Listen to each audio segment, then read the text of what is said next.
Good morning प्रिय छात्रों। जैसा कि आपको मालूम है, पिछले हफ्ते हमने अपने इस ऑप्शनल पेपर एग्रीकल्चर इकोनॉमिक्स के पहले टॉपिक की चर्चा की थी। टॉपिक का नाम था importance of agriculture in Indian economy, Bharat की अर्थव्यवस्था में कृषि का महत्व। आज अगले टॉपिक की चर्चा करेंगे, इसका नाम है interdependence between agriculture and industry, यानी भारत की अर्थव्यवस्था में कृषि और उद्योग दोनों की अंतर्निर्भरता। आप जानते हैं कि agriculture has been backbone of Indian economy and still it is a base of livelihood in rural areas. It not only a source of food and raw material but also provides income and livelihood to a very large proportion of population in India. किसी भी देश के आर्थिक विकास के लिए आवश्यक है कि कृषि और उद्योग दोनों क्षेत्र मिलकर के सहभागिता करें और उस सहभागिता के आधार पर आर्थिक विकास को में सहयोग करें, क्योंकि कृषि क्षेत्र हमारे यहाँ आज भी जीडीपी में लगभग 15-16% के आसपास योगदान दे रहा है। हालांकि यदि हम 1950-51 के आधार पर बात करें तो उस वक्त लगभग जीडीपी में योगदान 56% के आसपास था, but by the time it is going decrease year by year and present में यहाँ अभी भी ग्रामीण क्षेत्रों की लगभग 50% से अधिक आबादी आज भी कृषि पर आधारित है और कृषि आधारित उद्योगों से बड़े पैमाने पर लोगों को रोजगार मिलता है। इस तरह से कहने का तात्पर्य यह है कि कृषि और उद्योग दोनों एक दूसरे पर अंतर्निर्भर हैं, दोनों इनसेपरेबल हैं, दोनों को अलग नहीं किया जा सकता, दोनों एक दूसरे के पूरक हैं। यहाँ हमने एक डायग्राम लिया है जिसमें interlocking of industry, trade and agriculture, यानी तीनों क्षेत्रों के बीच के संबंध को दर्शाता हुआ एक डायग्राम दिया गया है। इससे आप अंदाज़ लगा सकते हैं कि इन दोनों क्षेत्रों का कितना अटूट संबंध है।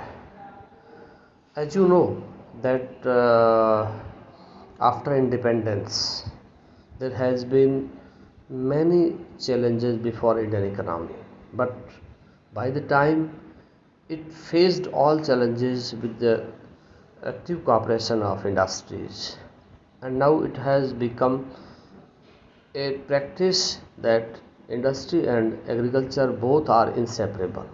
ये अब दोनों एक दूसरे से अलग नहीं किए जा सकते हैं। पहले हम बात करेंगे कि भारत में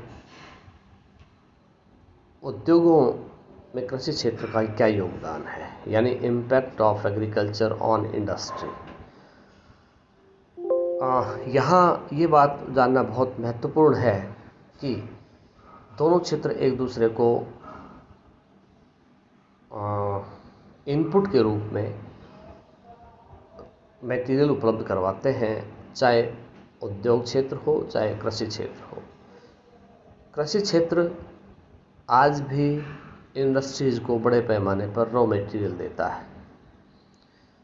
And as stated earlier that agriculture sector is still playing a very important role in economic development of our country. It not only provides raw material to the industrial sector but also provides other benefits to the industry. Namely, on the other side, the sector not only provides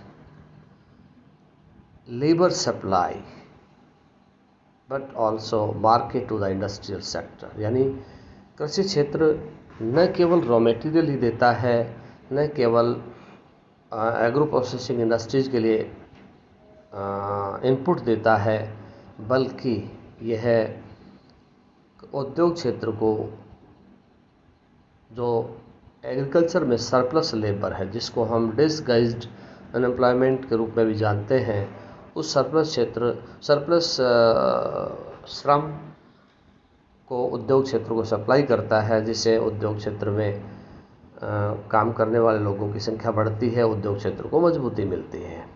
and the farmers are the part of those consumers who create demand in the market for the product produced by the different type of industry। यानी इसके साथ साथ कृषि क्षेत्र में जो आय होती है, उस आय के मार्फत किसानों की क्रय शक्ति बढ़ती है और वो उद्योग क्षेत्र के लिए एक मांग सृजक के रूप में काम करते हैं, जिससे देश में आर्थिक गतिविधियों को बढ़ावा मिलता है। क्योंकि कृषि क्षेत्र कि जितने भी कृषक हैं उनको जब अपनी फसल से आमदनी प्राप्त होती है तो वो अपने जीवन को और अधिक सुखद और आरामदायक बनाने के लिए अनेक तरह की वस्तुएं खरीदते हैं, अपने एक तरह की उपभोक्ता वस्तुओं का क्रय करते हैं।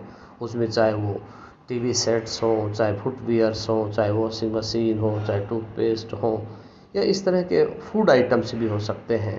इस तरह से उद्योगों के लिए मांग का सृजन होता है और उससे उद्योगों का एक आर्थिक साइकिल है वो चलती रहती है, जिसके कारण देश में उद्योगों का विकास होता है और देश का आर्थिक विकास होता है।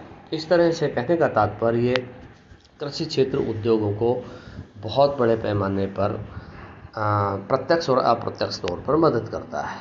उसके बाद में हम बात कर लेते हैं कि impact of industry on agriculture, यानी उद्योग क्षेत्र का कृषि पर क्या प्रभाव पड़ता है। साइमल्टेनियसली ये सच है कि जैसे कृषि क्षेत्र बड़े पैमाने पर उद्योग क्षेत्र को इनपुट्स अवेलेबल करवाता है, इन्वर्सली उद्योग क्षेत्र भी बड़े पैमाने पर कृषि क्षेत्र को मदद करता है, कृषि क्षेत्र को इनपुट्स अवेलेबल करवाता है और उन इनपुट्स के मार्फत कृषि क्षेत्र में और अधिक उत्पादन क्रियाओं को अंजाम देना संभव हो पाता है। या यो दूसरे शब्दों में कहें कि industrial sector regularly supplies basic scientific tools and inputs to agriculture sector like tractors, like pump sets, harvesting machine, fertilisers, pesticides, high yielding variety seeds, etc. It also provides different finished products of industry such as radio, bicycle, torch, watches, etc. Those are also helpful to the farmers in their farming activities। तो इस तरह से कहने का तात्पर्य उद्योग क्षेत्र द्वारा तैयार की गई वस्तुओं या उत्पादों का बड़े पैमाने पर कृषि क्षेत्र के कृषकों द्वारा उपयोग होता है और उनको अपनी उत्पादन को और अधिक सुगम बनाने में इन वस्तुओं से बड़ी मदद मिलती है। इस तरह कहा जा सकता है कि उद्योग क्षेत्र न केवल ये इनपुट्स देता है बल्कि एग्रीकल्चर सेक्टर का जो सरप्लस लेबर है, चूँकि भारत में कृषि है वो एक तरह से मौसमी या सीजनल ऑक्यूपेशन है, मौसमी व्यवसाय है। इसके चलते साल के बाकी महीने जिन दिनों खेती नहीं होती है उन दिनों कृषक उद्योगों में जाकर के अपना श्रम का योगदान करता है। इस तरह से उद्योग उस सरप्लस लेबर को अपने यहाँ रोजगार देकर उनकी आय बढ़ाने का काम करते हैं और जिससे किसानों के जीवन में और अधिक खुशहाली आती है। कहने का तात्पर्य दोनों क्षेत्र हैं वो एक दूसरे पर अंतर्निर्भर हैं, दोनों क्षेत्र एक दूसरे के पूरक हैं, दोनों को एक दूसरे से अलग नहीं किया जा सकता है। एग्रीकल्चर सेक्टर का विकास होगा तो उद्योगों का विकास होगा, उद्योगों का विकास होगा तो एग्रीकल्चर सेक्टर का विकास होगा। इस तरह से निष्कर्ष के तौर पे कहा जा सकता है कि saving and investments as well as production linkage as well as demand linkage has provided more opportunities to grow not only for agriculture but also for industries।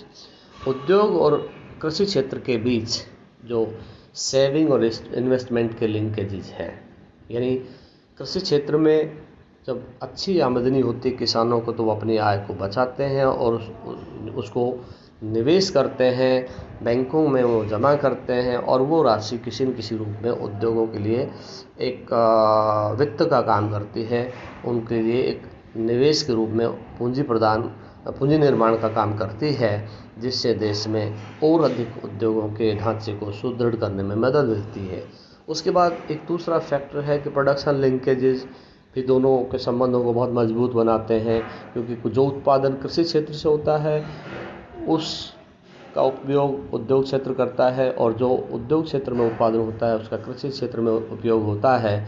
तो इस तरह से दोनों के जो प्रोडक्शन लिंकेजेस के आधार पर, और तीसरा फैक्टर आता है डिमांड लिंकेजेस। जैसा कि पहले कहा जा चुका है कि कृषि क्षेत्र में डिमांड सृजित होती है, उद्योग क्षेत्र के लिए फ़ायदेमंद है। उद्योग क्षेत्र में जो डिमांड सृजित होती है वो कृषि क्षेत्र के लिए फ़ायदेमंद है, और इस तरह से दोनों क्षेत्रों के सहयोग से देश का आर्थिक विकास होता है। तो इस तरह कहने का तात्पर्य, दोनों क्षेत्र एक दूसरे के पूरक हैं, दोनों क्षेत्र एक दूसरे के सहयोगी हैं, और इसके आधार पर ही देश में आर्थिक विकास को अंजाम दिया जाता है। आज के लिए इतना ही। बहुत बहुत धन्यवाद।